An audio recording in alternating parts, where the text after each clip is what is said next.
Welcome our attendees to our ongoing COVID-19 case management series. Today we have KEMRI Wellcome Trust who are going to take us through COVID-19 vaccine. So I'm going to hand it over to Anthony Etiang from KEMRI to take over. Welcome, Anthony, and welcome all our attendees.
Anthony, Dr. Maingi, you're muted. If you could unmute.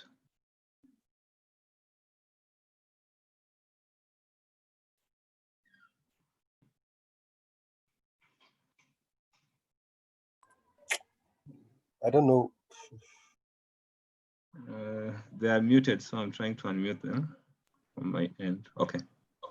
All right. So, Dr. Mainga, I think you can start. Thank you very much, Anthony. I'm just going to head straight into the talk. So essentially, I'm going to spend the next 20 to 25 minutes talking to you about a planned COVID-19 vaccine trial on the coast of Kenya. So this is a phase.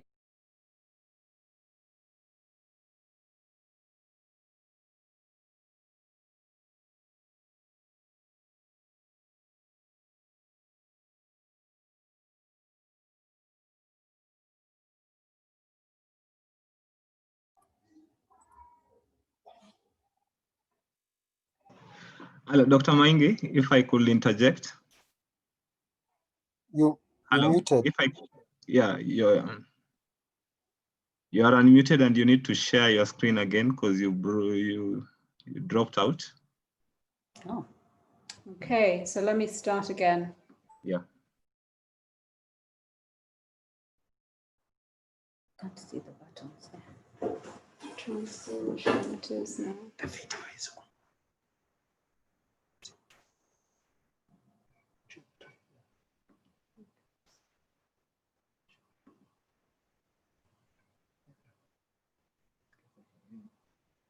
Can you see that now and can you hear me? Yes, we can, Dr. Go on. Go. Yeah. Okay, great. Sorry about that.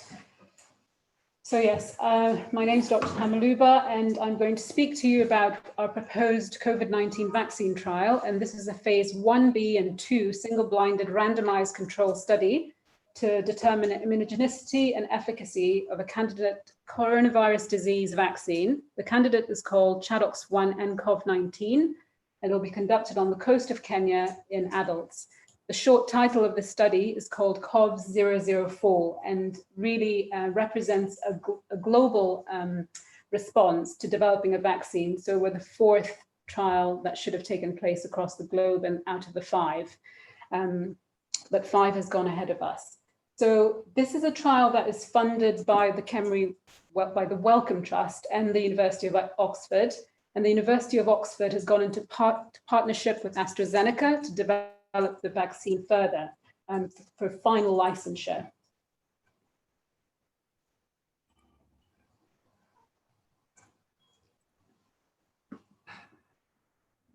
So in terms of the content of my talk, I'll talk a little bit about the vaccine trial portfolio here at the KEMRI Wellcome Trust program and how it's led us to be able to conduct a vaccine trial in the context of a pandemic.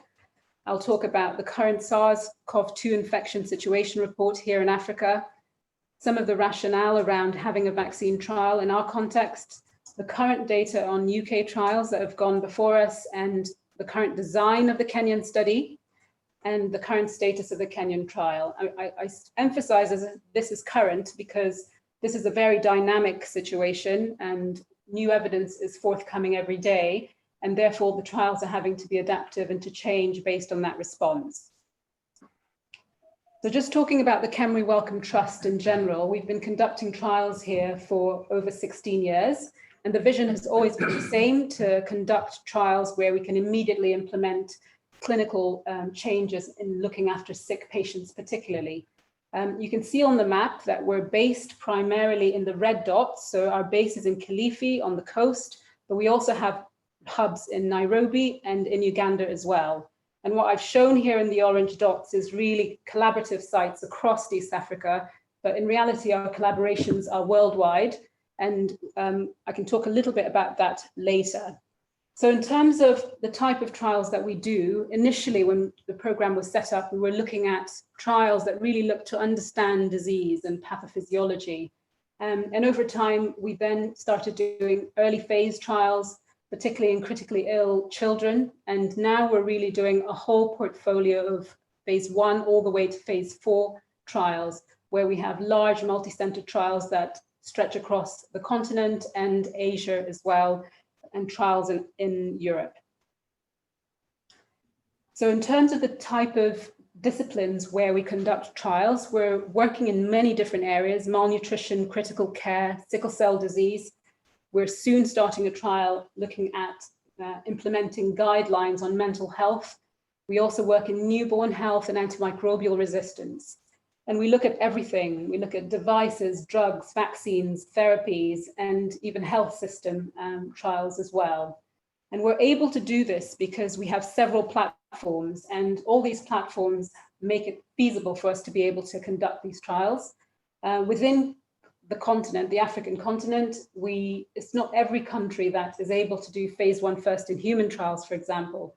We are fortunate enough here in Kenya to have the ethical and regulatory framework that this has been possible for some time, and we've conducted several phase 1 trials here at the KEMRI Wellcome Trust and plan to conduct more in the near future.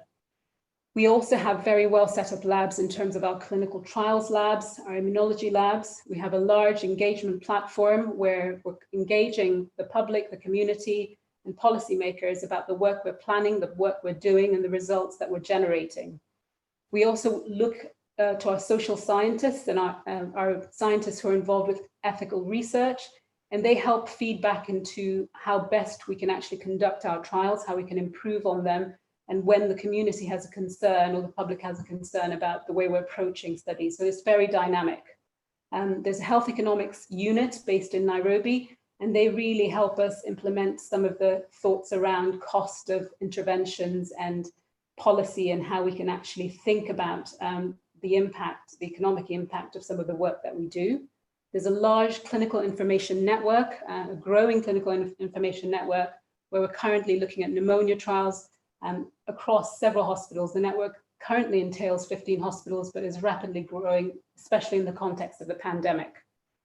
Within Kilifi itself, we're particularly primed to do phase 1 first in human trials. This is important because with phase 1 trials, we're looking particularly around safety. And because we have a demographic health and surveillance system where every household and structure is actually GPS located and surveillance and surveys every 4 months, looking at migration, about births and deaths, and a linked system within hospitals where people within our community are actually assessed when they come into hospital, and we link that data to where they live and how their household is. This is really quite a rich environment for phase 1 first in human trials, so that we can very carefully follow up participants after they've had an investigational product, particularly in early clinical development. We also have a huge skill set within the KEMRI Welcome Trust program. We have physicians with many skill sets, pediatricians, adult physicians, people who work in non-communicable diseases, and ethicists and social scientists, etc. And we have a capacity development program where we are able to actually continue to build and research leadership so that we have an ongoing pipeline of researchers who are able to take on and continue to take on clinical trials in our setting. The clinical trials facility itself is made up of a group of data managers and monitors who make sure that the quality of the work that we do is of an international standard and that it's monitored in real time so that we're able to feed back and ensure that whatever we do is of quality, and if we are assessed, we're able to have rigor and clarity that everything we do is of an international standard. Furthermore, all our trials are part of a collaboration, collaborations within Kenya, within the East African region, but also globally with partners such as the MSF, partners such as the WHO, and partners such as universities all across the world. So this slide really is just showing you some of the clinical trials that we've conducted here at the KEMRI Welcome Trust. So far, we've conducted 19 vaccine trials alone over the course of the time that the clinical trials facility has been opened. And in the before the year is out, we plan to have instigated another 4. So we've conducted studies in pneumonia, and we've done several studies in pneumonia looking at pneumococcal conjugate vaccines and trying to improve general health in the pediatric population. And this really has been phenomenal in terms of the impact of pneumococcal conjugate vaccines in pediatric health and in terms of pneumonia in particular. When there was the epidemic in West Africa of Ebola, we were able to actually contribute to the data that led to the licensure of a vaccine that helped to stem that epidemic. And again, that was, comparable to the situation that we're in now in terms of being able to quickly inform vaccine development and licensure. We continue to work on malaria vaccines, and we're involved not only in the RTSS vaccine, which is an implementation study occurring across several parts of Africa, but also in early candidate vaccines. We've evaluated several early candidate vaccines in malaria. A lot of you will know that diseases such as yellow fever, we have outbreaks every so often, and year on year, the demand for the yellow fever vaccine outstrips the supply globally. We've conducted 2 studies so far across East Africa, where we're really trying to find ways to increase the global supply of yellow fever vaccines by giving fractional doses. And Professor Warimwa, who's one of the panelists, is involved with that work. We're also looking at development of a Rift Valley fever vaccine, and Professor Warimwa again is involved with the development, has actually developed a Rift Valley vaccine and has actually taken that through clinical trials here in Kenya in different animal species, and is actually going into phase 1 trials, both in the UK and in Uganda. And finally, we have a clinical development pipeline for development of a Shigella vaccine, which is underway. We're just completing a phase 1 trial here of a candidate vaccine, moving on to a phase 2 vaccine evaluation very soon. So moving our focus away from all the different vaccine trials we've done at the KEMRI Welcome program, this is just really a reminder of the current status of the global situation of COVID-19. So across the world, as of yesterday, there are over 35.5 million cases of SARS-CoV-2 infections, and there have been over 1 million deaths across the world. Here in Kenya, the current count is at over 39,000 cases, and there have been 748 deaths. So you can see on the map on the left in the blue that the countries that have most been affected in terms of deaths are South Africa, Ethiopia, and Algeria, but other countries such as Nigeria and Kenya light up as well. And when you look at the number of deaths, again, similarly, highest in South Africa, Algeria, Ethiopia, but again, Kenya, Nigeria, and Cameroon also come up. So it may be that the audience here doesn't need to be reminded of this, but it's worth reflecting on a little on why we think we need a COVID-19 vaccine here in Kenya. We're currently in a situation where the pandemic has had major impact on our everyday lives. We're still socially distanced. We're wearing masks. Children are still not at school. Clinicians are having to wear PPE and think about risks as they assess patients in different circumstances, whether they're working in intensive care or working in a rural clinic here in Kilifi. So we know that a vaccine, if it's effective, safe, would be useful to curtail all these different public health measures that have had to be implemented for us to continue with our everyday lives. Furthermore, when you think about vaccines, what we know is that when safety data is generated in countries such as Europe, it's not necessarily translatable to what we see here on the continent. We've seen this certainly with the Ebola vaccine, where the safety profile in Europe at one point was quite worrying with rheumatological adverse events, whereas in an African population, this just wasn't seen. Again, in terms of immunogenicity, we've had various malaria candidate vaccines, which have been very promising in adult Caucasian European population, but then when evaluated in a target African pediatric population, have not been so formidable. So we really need to generate local data in our population before we can be confident that vaccines work in our setting and would be useful. Furthermore, we do have a high-risk population, and we need to think about that population in terms of frontline workers.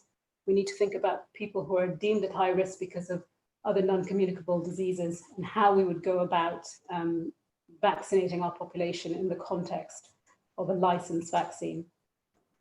In order to be able to move around the globe, to work as a community and as a nation, then we also need to be able to reduce onward transmission of SARS-CoV-2 virus. So generally, looking at vaccine development of COVID-19, there are over 200 candidates that are currently in the pipeline. And we know that the ChAdOx1-nCoV-19 is one of the most advanced developed vaccines to date. And so far, the vaccine is being evaluated in the UK, in South Africa, in Brazil, the USA as well, and hopefully soon here in Kenya. So already over 8,000 participants have been involved in the different trials involved with evaluating this vaccine. So this slide really is just to remind us that vaccine development is a multidisciplinary science, and that's just really a list of investigators who are involved with actual the protocol development. In reality, actually rolling out the trial on the ground will involve an even larger number of people, but we have representation in terms of immunologists, in terms of social scientists, statisticians, clinicians, and we also have representation from the Ministry of Health and from collaborators in the University of Oxford. So what are the main objectives of our trial? The main objectives are really around safety, to make sure that the candidate vaccine is safe in our population. The other important objective that we have is immunogenicity. We want to make sure that the vaccine is able to elicit an appropriate immunogenicity response in our population, and efficacy as well, just to see whether we're able to prevent disease, severe or otherwise, in our population. So I'll just briefly mention some of the data that already exists around the UK phase 1 and 2 trials. These are in the public domain and have been published. So basically the data that I'm going to share is based on 5 sites across the UK, and this was a single-blind randomized controlled trial in adults aged 18 to 55 with no evidence of SARS-CoV-2 infection. And it was a 1-to-1 randomization of ChAdOx1-nCoV-19 or a control vaccine, in this case, a meningococcal ACWY vaccine. And the dose was 5 times 10 to the 10 viral particles. And there was a small subset of 10 participants who were assigned to non-randomized, unblinded ChAdOx1-nCoV-19 prime boost, so 2 doses, 28 days apart. So the participants were recruited between April 23rd and May 21st, There were 1,077 participants recruited. About half got ChAdOx1-nCoV-19 and the other half got MenA-CWY. And then the 10, as I mentioned, received 2 doses of the prime boost regime. And overall, generally, what we saw was that the local and systemic reactions were more common in the ChAdOx1-nCoV-19 group, and many were reduced by the use of prophylactic paracetamol.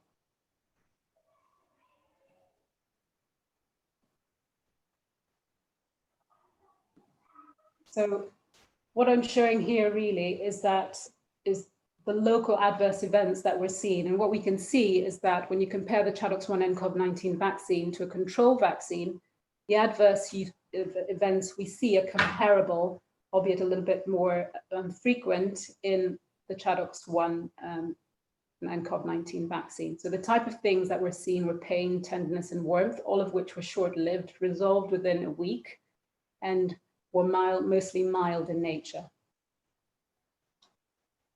Again, looking at systemic adverse events, if you look at the top line, that's the ChAdOx1-nCoV-19 vaccine.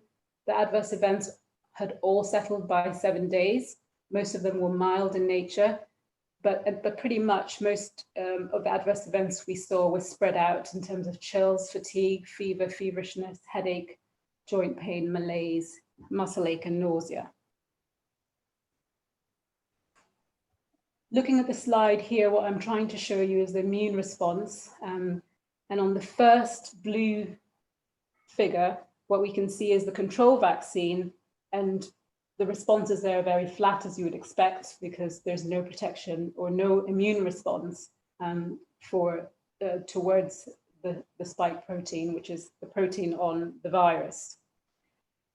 When you look at the ChAdOx1-nCoV-19 group that received 1 dose, what we can see is at day 0, the baseline responses are low, and then by day 28, everybody has mounted some response to the vaccine. And this is still observed at day 56. And then for the small group that received, the 10 that received 2 doses, again, we can see that at baseline, the responses are quite low. By day 28, there's a response, and then a further vaccine is given, and there's a further response following that a month later. And when you compare that convalescent plasma to people who've had wild type infection, then you can see that it's comparable. So the responses are comparable to what you would get with a wild type infection. So looking at the study that we're proposing to conduct, the COV004 study of the ChAdOx1-nCoV-19 vaccine, we're looking to recruit an adult population who's more than 18 years old. We're looking to invite frontline personnel to take part, and the study is currently planned in Kilifi and Mombasa counties. So in terms of study procedures, we are going to go through a series of engagement activities, both for the general public, but also for community members who are within smaller communities, such as here in Kilifi. We plan to then recruit, screen participants, really just looking to see that people are generally healthy and well and able to take part in the study. They'd then be randomized to receive either the investigational product, the ChAdOx1-nCoV-19 vaccine, or a control vaccine. In this case, it would be rabies. And they'd then be vaccinated and followed up for 12 months, looking for safety in the first month and onwards, and also looking for immunogenicity responses. So in terms of participants, what we're looking for is a healthy population who are able to comply with study procedures, and mostly that means being able to communicate with us and also just being able to attend visits. Before they can actually take part, they need to provide written informed consent. And the key data to be generated, as mentioned before, is around safety, immune responses, and ability to provide protection from COVID-19. So this table here just shows the study design. So what happens is that participants would initially be randomized. So 2 participants, it starts very slowly because this is a phase 1B, to either receive the investigational product or a rabies vaccine. 24 hours later, the safety results from that group will be reviewed by an independent data safety monitoring board. This is a board that is made up of international specialists in different fields in trials and statistics and infectious diseases, and has representation from Kenya. We would then, having had reassurance from the DSMB that it was safe to do so, move on and vaccinate 6 further participants with the same dose, randomized to either the ChAdOx1-nCoV-19 vaccine or a rabies vaccine. We would then wait for 72 hours and share that safety data with the Data Safety Monitoring Board. And then if they said it was safe to do so, we would then proceed to vaccinate the last groups, group 1C and 2C. It's important to emphasize that in terms of safety, we have several bodies that are assessing the safety data that we generate. On a daily basis, we have a team of clinicians, data managers, and senior scientists who are looking at the data that's being generated and raising any concerns if there are any red flags. That is shared with both the Data Safety Monitoring Board, the regulator, in this case PPB, the National Representative Ethics Body, which is SERA in this case, and we also have local safety monitors. And the local safety monitors are really there so that if there is any adverse event or a safety concern, then we can have an objective person who can assess potential participant and discuss with the DSMB if they wanted an objective opinion about what might be going on with the participant. So far, the DSMB has been meeting every 2 weeks since the UK trial started, which was back in April, the data and receiving reports in the interim as they occur.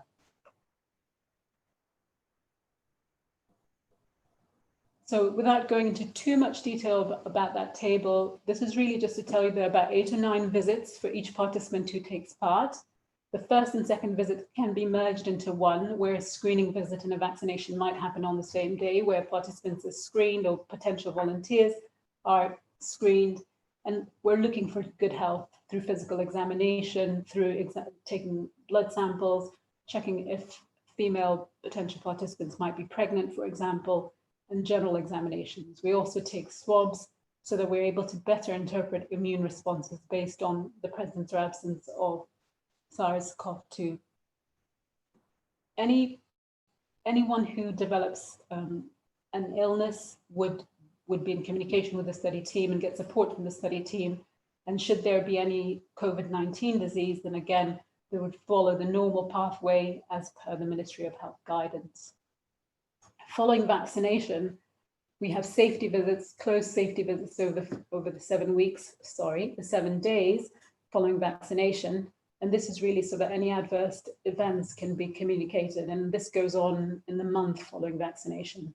There are then further visits that focus more on immunology, and safety is always reported right throughout the study in the year of follow-up. So in terms of the current status of the trial, we have had several approvals to conduct the trial. We've had regulatory approval from PPB, we've had approval from NCOSTI, and we have approval from Kilifi County.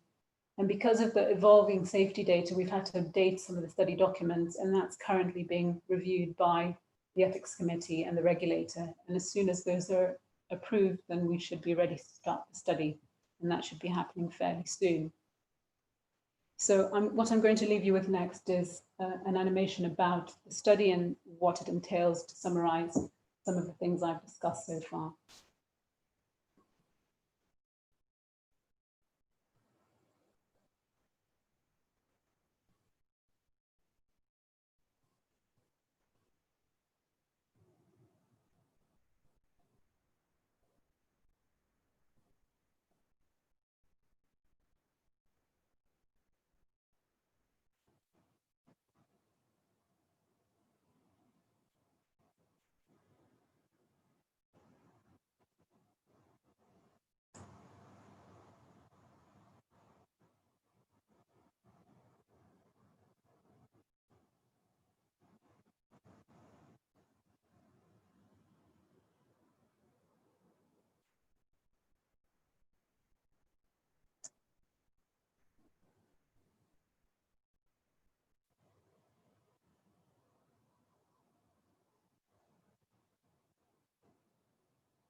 Sorry about that. We're just trying to sort out the audio.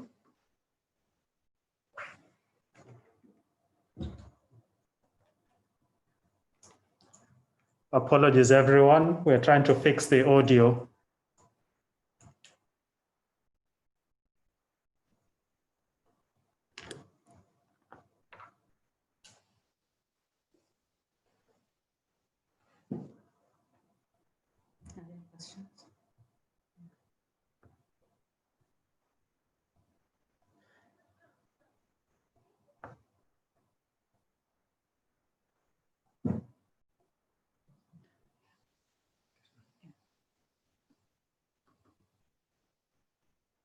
Meanwhile, you can continue posting your questions on the Q&A.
tu hivyo kaa hivyo.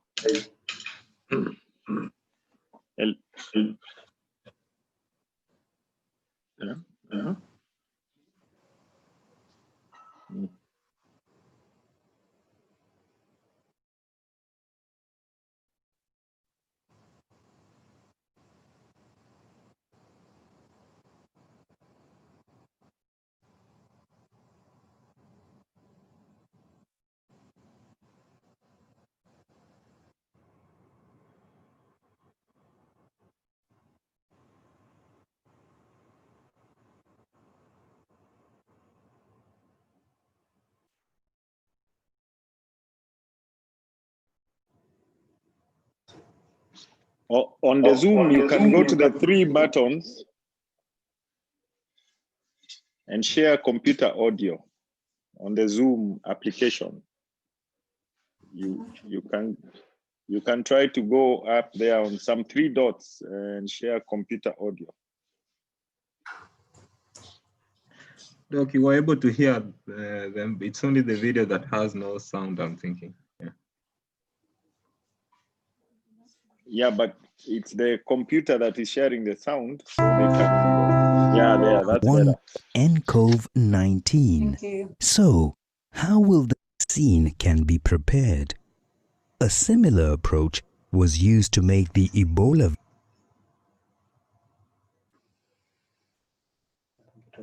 vaccine that controlled the epidemic in West Africa. The approach is also used in development of vaccines for other diseases of public health importance in Africa and Europe. We want to find out whether this approach can be used in the new vaccine to protect people from COVID-19 infection.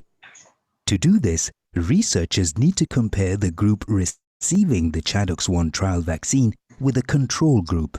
Control groups enable researchers to compare how well the vaccine works against a substance which does not offer any protection at all against COVID-19. In this trial, rabies vaccine is used as a control. We know that rabies vaccine doesn't protect against COVID-19, but it will give participants protection against rabies as a benefit for taking part in the trial. 40 volunteers will take part in the trial for the first month.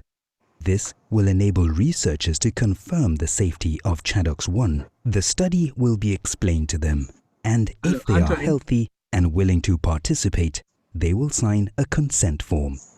Each of 40 participants is given either the ChAdOx1 vaccine or the control.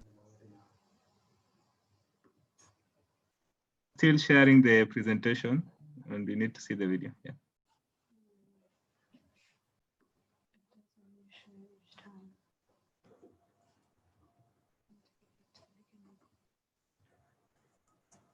In this case, rabies.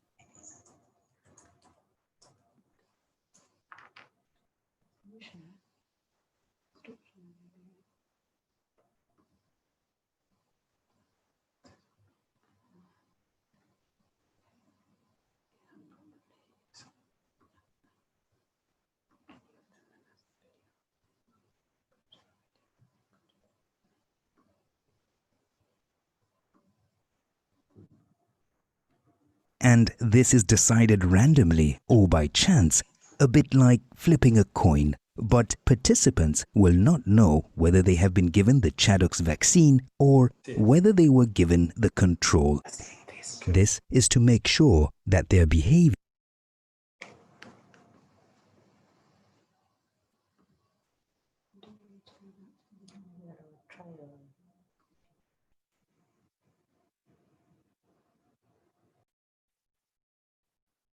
and it begins with engagement of the potential participants, which is some of you who are on this webinar today, as well as engaging other potential participants in the regions where the study is going to happen. So the first point of action is usually to conduct engagement, respond to questions from potential participants, and then after that begin the recruitment process.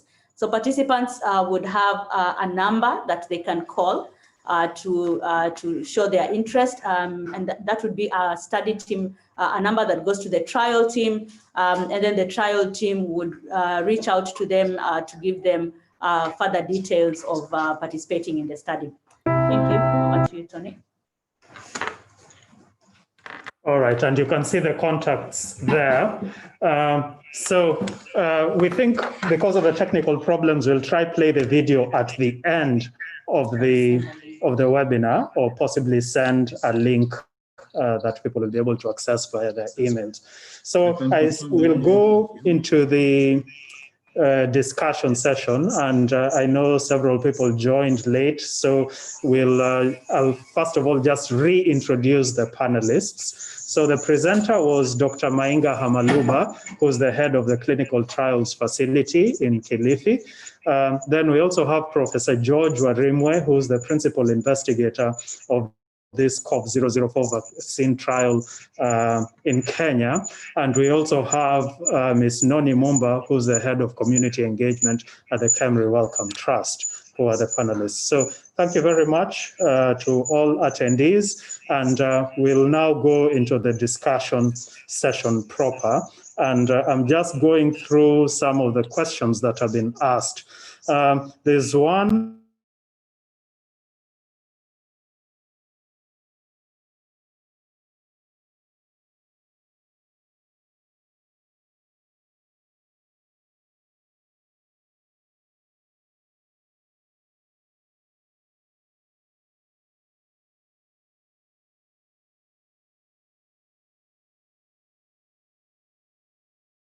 regarding the relationship between the Chardoc's vaccine and HIV vaccines. Okay, thank you, Tony. I don't know whether everybody can hear me, but so obviously the Chardoc's One platform, it is a platform technology, so meaning that it's a delivery tool we use to deliver different kinds of vaccines. I mean, I think the best analogy I can think of is something like the way you have a lorry carrying different cargo.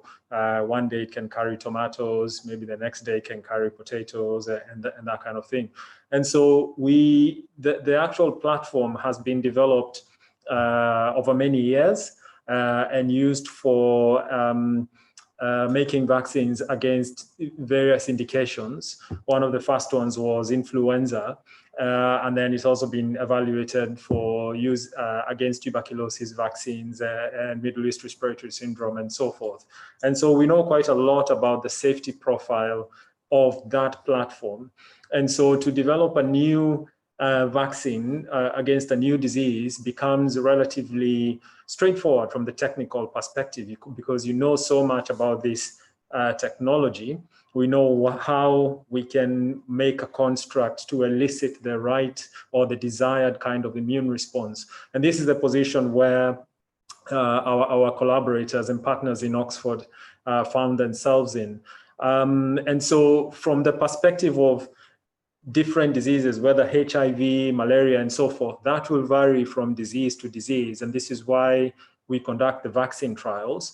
But we want to start at a position where you know the expected safety profile of the candidates. And because we know from previous studies that the Chardoc's One platform is safe for use in humans, and a very wide range, for adenoviruses in general, starting from infants all the way to the elderly, that basically sets you fair going forward to evaluate a totally new candidate vaccine.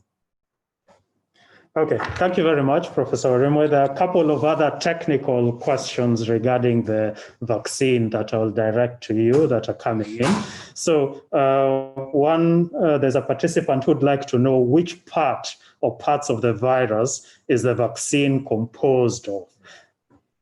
Okay, so that's a straightforward one. So the virus has different components on its surface, and what the body sees on the surface of I don't know whether Dr. Mainga can put up the slide. So I don't know whether you can see the slides, the slides that's been projected. So the virus is called coronavirus because of the shape of a crown. So corona means crown, and the components that form that those spikes on the surface of the virus are targets of neutralizing immune responses. Meaning that if you block, if your immune system is able to block those components of the virus is unable to enter the cell. And that's what we call neutralization. And so virus neutralization is a desired mechanism of vaccine action against different kinds of viruses because it ensures that the virus is unable to get into the cell and hence prevent the downward elements of the pathogenesis. And this is a desired outcome for very many targets, including HIV, which was raised earlier. And so the main target that is being targeted by this vaccine is a spike protein. And so the virus and the vaccine encodes the gene that produces the spike protein, and so somewhat tricks the body to have seen a virus of this nature. And so when a human being is then encounters SARS-CoV-2 infection, they would have already developed neutralizing antibodies, and which would then block the virus from infecting the cells and the subsequent disease that would ensue. This has been demonstrated very clearly in some elegant animal studies that have been done, and this is the objective of the vaccine efficacy studies that are ongoing around the world. Okay, thank you very much. There are a couple of other technical questions, but before we go to them, there's a question which I think Dr. Hamaluba could address. And the question is, has there been any success story from any country on the vaccine? Yeah, I think we can say that there has been a lot of success. I think never in the history of vaccinology has a vaccine been evaluated for clinical development at this speed. I think that itself is a huge achievement. The average time for a vaccine to go from a construct in the lab being developed to actually having a licensed vaccine is 10 to 15 years. We're now 7 months into a pandemic, and we have 7 or more candidate vaccines at phase 3 evaluation, one of them being ChAdOx1 and COVID-19. So I think that's a huge success. In terms of safety, again, across the globe, thousands of individuals have received this vaccine, and there have been no major safety concerns to prevent proceeding with continuing to evaluate this vaccine. So again, that's a huge success and a huge encouragement.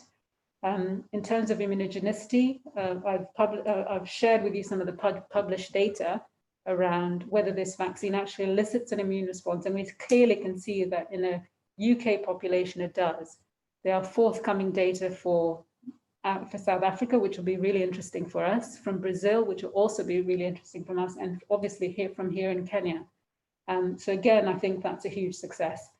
In terms of efficacy, we are yet to have a signal that this is an efficacious vaccine, and it's really unclear how long that will take. And this really depends on the trajectory of the pandemic. So as cases wane, then it's harder to pick up an efficacy signal. But in places like Brazil, where cases are still quite high, in Europe, where cases are kind of increasing again, then that suggests that the chances of getting an efficacy signal within the next 12 months are more likely. Okay, thank you very much. And I think in the process of answering that question, you answered another question where somebody wanted to know how near we are to getting a vaccine for COVID. And it's good that you've emphasized how much of a multidisciplinary effort this search for the vaccine and methods to control the disease have been.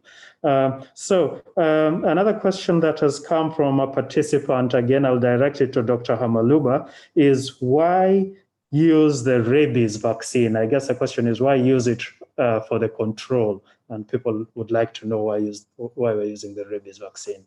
Yeah, that's a really good question. I think generally for these kind of trials, you could choose to use a placebo. So our practice here at the KEMRI Wellcome Trust is that we prefer to actually have some benefit for control participants who are not receiving an investigational product. Things like diseases like meningococcal disease are not common in our setting. So we really want to find a vaccine that might provide some benefit. And although rabies is not a high-risk disease for most individuals, then it is actually a disease where having some baseline immunization and immunogenicity can be useful in the context of exposure or a bite from a rabid dog. So we feel that actually confers some benefit to participants even if at the end of the study, we do ask them to continue to use, we offer them the full course of the rabies immunization program, and we tell them that if they have an interim bite from a dog that may be rabied, that they would have to seek the usual public health measures. So it's really because we don't think a placebo with no active ingredient is appropriate. And actually, it's one of the vaccines that has a similar profile in terms of reactogenicity and confers some benefit to volunteers. Thank you very much. And just to emphasize again that it's not the first trial in which the rabies vaccine is being used as a control. There have been other trials like the malaria vaccine trials where the rabies vaccine was the one that was used as a control rather than using a placebo. A couple of safety, at least one question regarding the safety. And another one on effectiveness. So there's a concern from a participant that I'll direct to Professor Warimwe. And her question is, work on this vaccine is being rushed. Is it safe to participate in the trials? I think this is a very critical question that Professor Warimwe, please, could you try answer? Okay, thank you for the question. I mean, I think this is obviously important that everything is done with the rigor that's required so that you don't take any shortcuts. And the sort of reassurance I can give is that the result of this speed at which we've got to this point from the vaccine R&D field, development field, not just for Chadox, is as a result of an unprecedented global collaboration, partnerships, and so forth. And, moving from sequence, the first genome sequences of the virus in January to construct weeks later, that really was facilitated by advances in technology and having platforms ready. I mentioned Chadox1 as a platform technology in that you can almost plug and play. So if there is a new disease, you can, and you know what the immunogen might be, you can plug that potential immunogen to this platform because you've already got so much safety data to allow you to sort of proceed fairly quickly with the evaluation of the products in animal models and also going into human clinical trials, being assured by the preceding data from other studies. And so a lot of the advance really has come from that sort of technological advance and the existence of platforms such as adenoviruses, but also regulatory bodies from across the world working together with a key role being played by the WHO. And there's still a big challenge coming up. I mean, if you think of the vaccine development community is developing vaccines for the whole world. Now, we are looking at a sort of demand for vaccines at the scale of billions. One of the figures that's been quoted is 2 billion vaccines for high-risk groups and healthcare workers, for instance. The usual production capacity for a vaccine like influenza, which is made every year to tackle the sort of influenza in the Northern Hemisphere, is around sort of 400 to 500 million doses. And there are huge logistical issues, trying to get that through.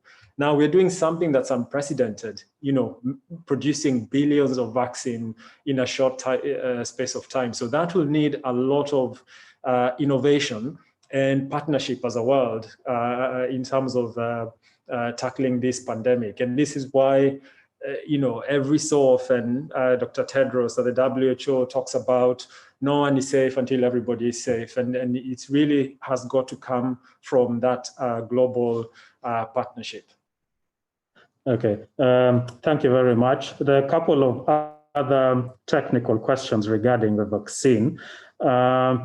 and also the trial, the design of the trial. So the technical question is, what type of vaccine is this? Is it a live attenuated vaccine? And is the vaccination meant for adults? And then related to that question, there's another participant who would like to know, how will we know whether the vaccine is effective, and how long will it take for us to know whether or not it's effective? Okay, so the actual vaccine is a viral vectored vaccine. It is non-replicating. So on immunization, the virus is able to get into your cells and produce this sort of spike protein that we talked about, so that the body is tricked. You're basically trying to trick the body to produce antibodies as if it were a natural SARS-CoV-2 infection. And so that element of it is done by the adenovirus, but the adenovirus itself doesn't replicate in the body. So it's not like a natural infection. And so we call this non-replicating viral vectored vaccines. So from the perspective of working out whether the vaccine is protective or not, that will depend on how quickly we can accrue cases in vaccinated and control group immunized individuals. And this is part of the reason of doing the studies in multiple geographical locations, is both to ensure that the vaccine performance is generalizable, but it also means that when you're targeting high-risk groups, as is the case for this study, you're trying to maximize the chance of seeing that benefit from the perspective of efficacy, so its ability to protect, over and above its ability to elicit an immune response, and also the safety. So the duration, Dr. Mainga mentioned over 8,000 participants have been vaccinated around the world. And so it's now a waiting game to see how the dynamics of the pandemic proceed, and whether you will get enough cases among the vaccinated individuals to be able to work out whether the vaccine affords protective benefit. Okay, thank you. I don't think it was the intention of the attendee to ask the exact date. As we know, there are some politicians who would like the results to be available before certain major events. So I've got another question for Dr. Mainga.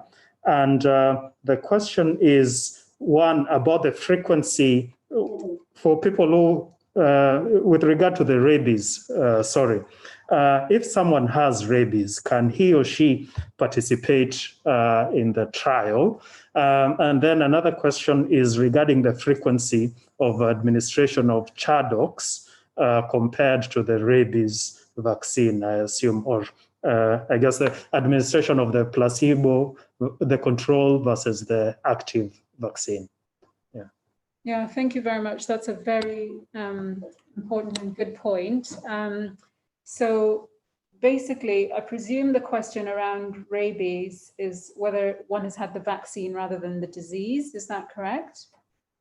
I'll assume that's the vaccine.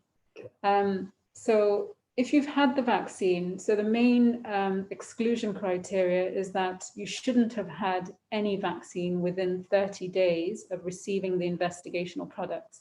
And the main reason for that is that we don't want to muddy the waters. If there are any adverse events, we want to be clear that those are as a result of the investigational product, for example, as opposed to another vaccine.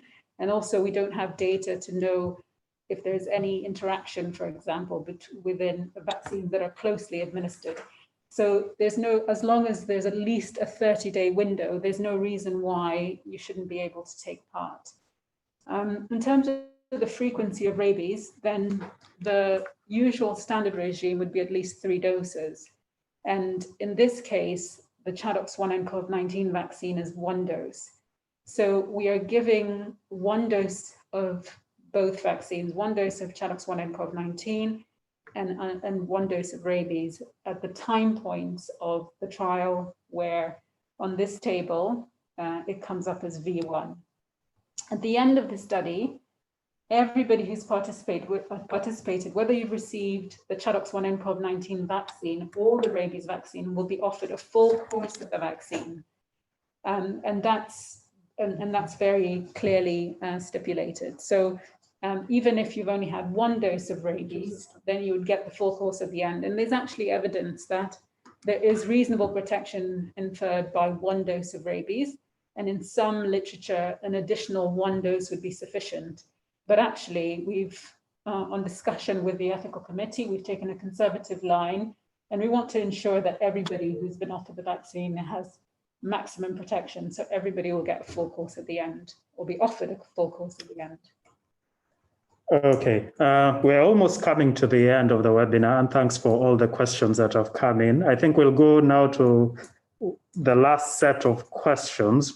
And as you know, this is a clinical, mainly a group of healthcare workers. So there's a question where someone is asking, looking into the future, will the vaccine reduce the need for PPE among healthcare workers?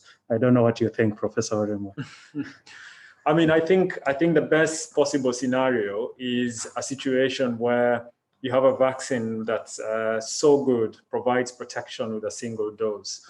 And so this is the reason we are conducting these vaccine trials. Is the reason we conduct these vaccine trials, to be able to work out that if you're immunized, you get as you know, the maximum protection that can be obtained. Hopefully it's 100% or upwards of 90%. But that doesn't mean that you should stop washing your hands and, you know, having good sort of hygiene from the perspective of spreading respiratory illnesses and so forth, because obviously COVID is not the only disease we are worried about. I mean, there are very many other viruses that are transmitted by the same routes of transmission for SARS-CoV-2 infection. And so a vaccine is not a magic bullet. It's got to be used together with other sort of PPE. You can't stop wearing gloves because you've been vaccinated. And so it's got to be used together with a whole raft of sort of public health measures, disease control measures. Yeah, and I think healthcare workers are right at the top in terms of their use for PPE. So I wouldn't have concerns, at least with that group. Okay, thank you very much. Just to emphasize, as Professor Orimo has said, a vaccine will only be part of many different measures that would be used to control the infection. So as at the moment, we don't know, one, whether the vaccine will be efficacious. We don't know what the level of efficacy will be if it is efficacious. It might not provide 100% protection. So it will be only one of the tools among many that will be used to control the infection. We've got a question here that I'll direct to Noni Mumba, the head of community engagement. And someone is asking, the Latino and Black communities in the West have taken a guarded approach on COVID-19 vaccine trials. Could you please comment on the Kenyan situation? Thank you, Tony, and thank you to the participant who has asked that question. A very interesting question, which is a little bit difficult to respond. So I'll try and give an answer, which hopefully will be satisfactory. So in the Kenyan setting, what we have done is ensure that we are informing the general public about what we are doing. So as an engagement team for all of our studies, and this one in particular, we have ensured that people are aware of what is going on, what we are planning to do, and so on and so forth. We do have a bit of a sense of, what people think about this vaccine trial based on just ad hoc information based on, or anecdotal information based on social media, based on listening to people, based on our engagements with stakeholders and community members. And by and large, people are waiting for a vaccine or a solution. It's not everybody who may be totally excited or jumping through the hoops about this, but by and large, people are confident about the research institution and the researchers that have been tasked to do this work. So I think that's how I'll respond to the question. It's difficult to know exactly what everybody thinks. The Ministry of Health is supportive, we must say that, and the government is supportive. They want to see this vaccine trial rolled out because of the current situation we are in the country and in the world. Thanks, Tony. Okay, thank you very much, Noni. And I would like to thank all of you who've attended this webinar today for a very engaging and interesting discussion that we have. If you've got any further questions or points that you'd like to discuss, the contacts of all the panelists are it's easy to find them, and we're also projecting them there. You can see on the screen. So please feel free to get in touch with any concerns and questions that you might have. Otherwise, that's it for today. Thank you very much and have a wonderful rest of the day. Thank you. Thank you very much. Thank you.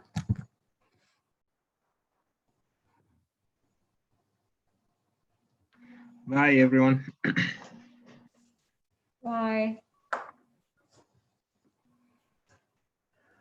Oh, Dr. Kigondi, you had something to say? Mnamaliza kiududo. It's okay. Apologies, Kigondo. We are still here if you want to ask. So Dr. Kigondi is around, yeah. Okay. That's fine. Thank you for the presentation, and we'll see you next week for the next clip, for the next one. Okay. Thank you. Okay, bye everyone for that. Okay. I forgot to mention the video will be sent via email, a link. Yeah. Okay. Thank you very much. Great.